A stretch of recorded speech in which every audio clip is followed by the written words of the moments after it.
Welcome to 2024.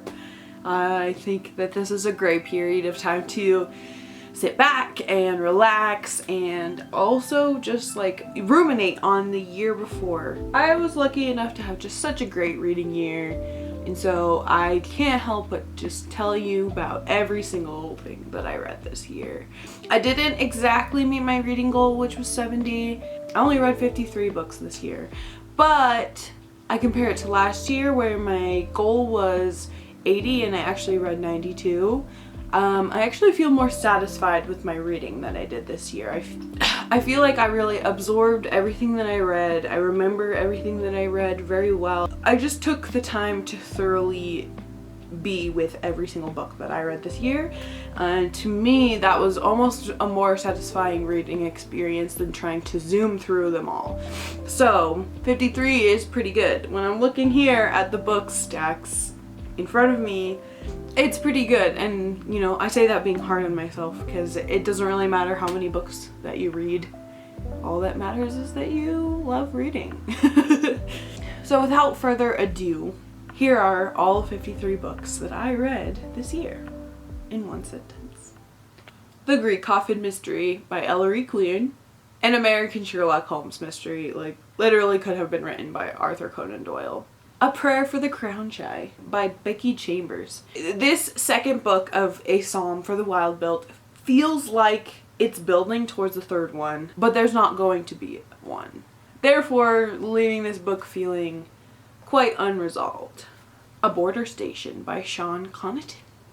A poignant portrayal of the way political borders are viewed by the children that are affected by them. Death of a Salesman by Arthur Miller. Better than The Crucible. Enjoyable to read on its own, but revolutionary in the context of plays. The 10,000 Things by Maria Duermuth. A Dutch white savior perspective on the colonization of the Dutch East Indies, unfortunately. Fever Dream by Samantha Schweblin. The most literal title in the whole stack. You will need to Google a summary afterwards. Notes on Camp by Susan Sontag. Queer Erasure? More like I erase her. Hit the drum. Upstream by Mary Oliver. I've never felt like an author shared too much with me before until Mary Oliver told me that. Be Not Afraid of Love. Side note, one of my favorites for the year. A socially aware and politically radical analyzation of love, physical, emotional, and spiritual versions, and how they relate to a modern self in order to empower and transform the individual into a community member. Fox 8 by George Saunders. 2 pictures, 50 pages. A Few Figs from the Thistles by Edna St. Vincent Millay. Edna St. Vincent Millay understands queer joy better than any of you bitches. Okay, we have our first series. We have the Looking Glass series. We have The Looking Glass Wars, an exciting twist on an absolute classic story that stands very well on its own. Being Read suffers from second book slump and was very tedious to complete despite the lore and magic expanding in their depth. And finally, Third Arch Enemy. A quite well done ending considering how much of a mess the second book was. It is enough. What Moves the Dead by T. Kingfisher. This is a delicious morsel of a book. That's all I'm gonna give away. Picnic at Hanging Rock by Joan Lindsay. A bit convoluted, but a very good, like, English class book. The Wind in the Willows by Kenneth Grahame. This is charming, mischievous, and genuine writing in a world as whimsical and more entrancing, in my opinion, than Wonderland. Akira by Kashiro Otomo. Akira Volume 1's a bit slower paced than the next 2 books, but a good foundation for a wild ride. Akira 2 feels like a really long sentence that someone is saying really fast with no breaks or pausing at all. And Akira 3. This is the best one yet, as the pieces begin to come together in a way that reveals that there is so much more to go in this story. Mouse, Volume 1 by Art Spiegelman. A deeply provoking tale about the Holocaust, gently cradled in the comic medium. Now introducing you my absolute favorite reads of the year. Autumn. A toe dipped in the water of what Karl Ove Knausgaard's writing is capable of. He keys you into what you are in store for very gently with this first book. Winter. Meditations on life that flow together despite being wholly separate. Spring. A jarring visit to reality within a dreamlike series of books, provoking idealization, ponderance, and thought. Summer. Last one. The best one of the series, and an ending that truly feels like a crescendo, despite the mundane attitudes of the stories here. Drive Your Plow Over the Bones of the Dead by Olga Tokarczuk. This one is a darkly twisting tale of a refreshingly aged protagonist navigating a world being destroyed. This is A Good Girl's Guide to Murder by Holly Jackson. This is a really fun and interesting mystery plot wrapped up in the most ridiculous tweeny bopper dialogue. Tarot Says Beware by Betsy Byers. A silly little middle grade that haunted my thoughts despite this book not being very remarkable. Ginger Pie by Eleanor S. A whimsical cross between Benji and Madeline, but also about dogs. If We Were Villains. Horribly unlikable characters. Driving vulgarity and violence with well-placed pieces of Shakespeare sprinkled in. Where the Red Fern Grows by Wilson Rawls. A provoking love story akin to Old Yeller or Homeward Bound. New Animal by Ella Baxter. This book holds an insanely raw and provoking writing style, given way too short amount of time to cook, leaving the book feeling like a beginning without an end. The Book Flowers by Rainier Marie Rilke. This book left me mostly speechless even now, months after completing it twice. But Rilke saw into the gentle fabric of love better than most. The Paris Apartment, my first ever Lucy Foley, and also set my standards for the rest of her books way too high, because this is the best that she has. That's why I was so surprised when I picked up The Guest List by Lucy Foley. It was a satisfactory mystery. Four Treasures of the Sky by Jenny Tinkoisang. This is a historical fiction based on a real life event, written in a beautiful prose-like writing that evokes the energy of the time that it portrays. Seriously beautiful. The Wayward Children series by Seanan McGuire. Yes, all 8 of them. Let's get through them.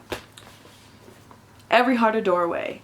One of the best books in the series. One of the best main characters in the series. Now that's what we call a fucking opener. Down Among the Sticks and Bones. Severely sad, as most of the individual stories in the series are. Beneath the Sugar Sky, one of my personal favorites, as the nonsense made my imagination soar along with the characters. In an Absent Dream, one of the most profound of the series. It caused me to take long moments to think and consider the conversation about fairness and community that it was having. Come Tumbling Down. Silly, but definitely feels like an energetic lull in the series. Across the Green Grass Fields. Silly, goofy, fun horse girl book until suddenly not silly, goofy fun anymore.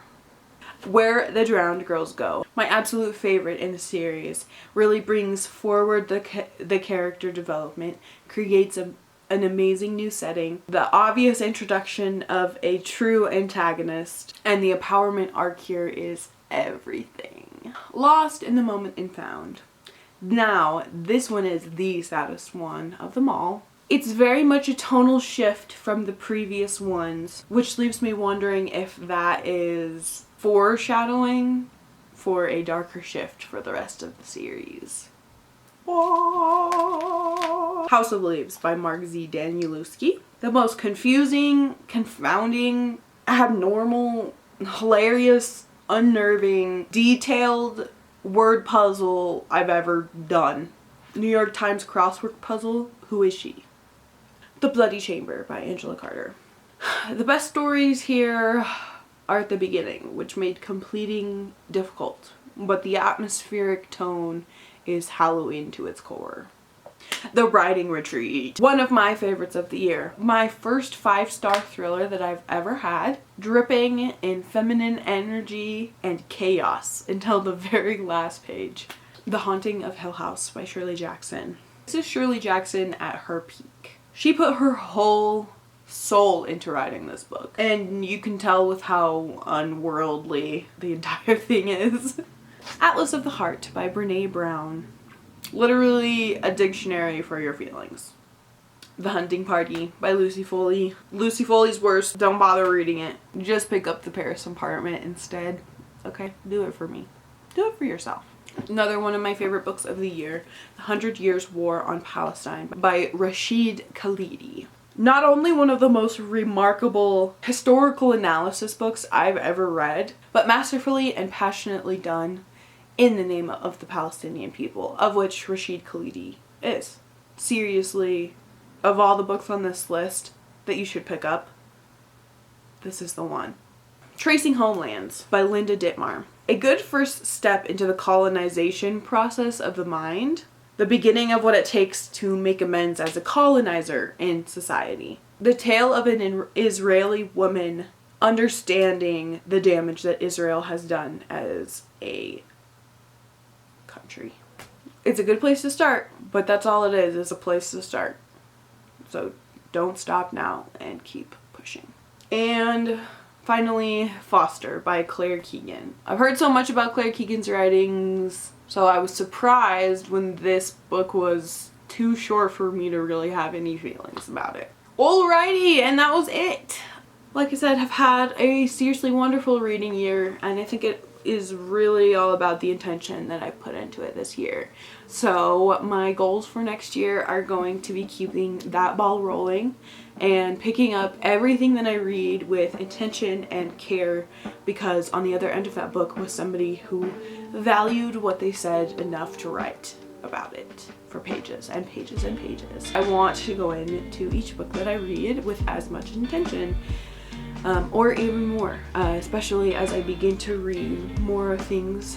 Hopefully, that's my plan, as I begin to read more things like The 100 Years' War on Palestine. I'm really hoping to take these moments of reading as opportunities for me to become a better person, for me to help the world become a better place, for me to help the people around me be happier, be healthier, be more filled with joy, be more filled with justice, be more filled with radical love and action.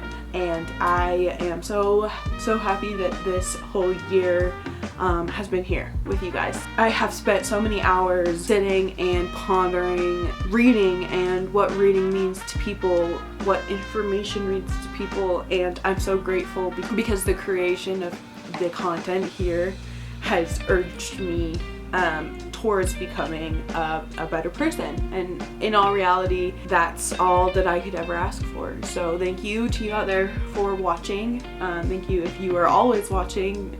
No, I'm thinking about you. Here's to 2024, a year filled with good people, good books, and so much learning. I'm excited. Take care. Hell yeah, that was a good video. I gotta put all these books back.